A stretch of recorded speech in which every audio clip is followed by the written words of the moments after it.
Kuna comment nyingi sana nimeziona Instagram, wapi, watu tofauti tofauti watengeneza content vyao na nini, wanajaribu kuelezea situation yangu ambayo hata wao hawaijui.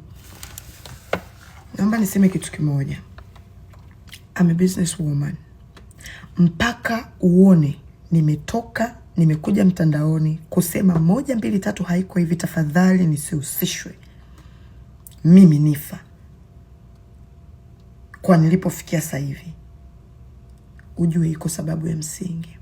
Hakuna mtu kwenye hii dunia atakuwa na mtu mzuri ambaye anajua kabisa this person is my ride or die kwa ulimwengu wa sasa hivi ulivyo, akamwacha mtu aondoke. Tunaelewana? Mwenyezi Mungu alinipitisha gerezani makusudi.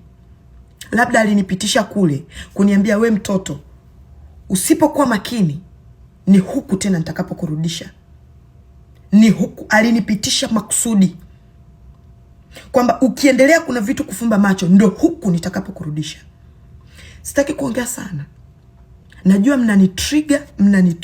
mnani-trigger. Kuna vitu mnataka niongee.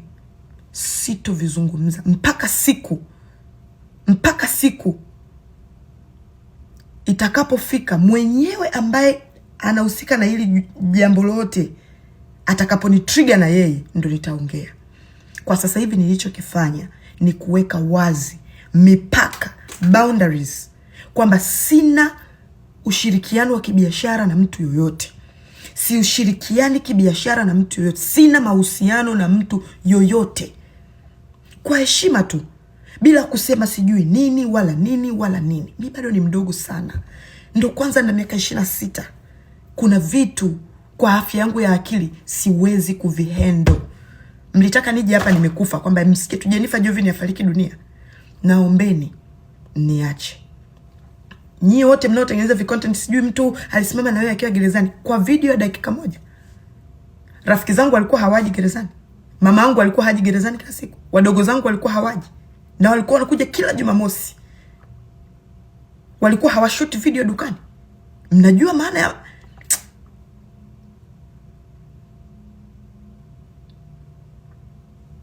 ni watu wachache sana wenye akili timamu watakaoweza kunielewa. Watu wazima watakaoweza kunielewa.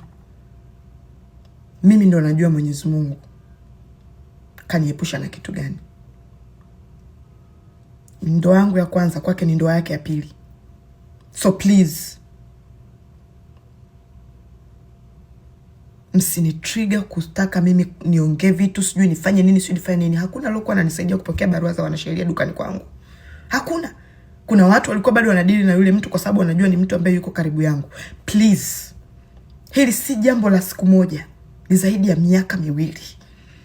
Kwa hiyo niacheni. Mtu anasema inaonekana kabisa Nifa hana utulivu. Kuna siku niliwahi kuja mtandaoni kusema jamani 1 2 3 naomba nisaidiwe hapa. Unakuja kusema Nifa hana utulivu. Mimi ndio ni role model wa wanawake wengi. Watakuja kuelewa wakati ukifika. Mwenyezi Mungu ata-expose vitu tofauti kwa wakati sahihi. Allah atafanya kwa wakati sahihi. Kila mtu atavuna alichokipanda. Nitavuna nilichokipanda. Na wengine wote waliowahi kuwa karibu yangu watavuna walioyapanda. Kila mtu atavuna alichokipanda. Labda binadamu sisi kwa sisi tuamue kubadilisha tabia zetu kwa siri bila hata wetu wengine kujua. Mungu atatufanyia kheri kwa sababu ni mwingi wa kusamehe. Tofauti na hapo, kila mtu atavuna alichokipanda.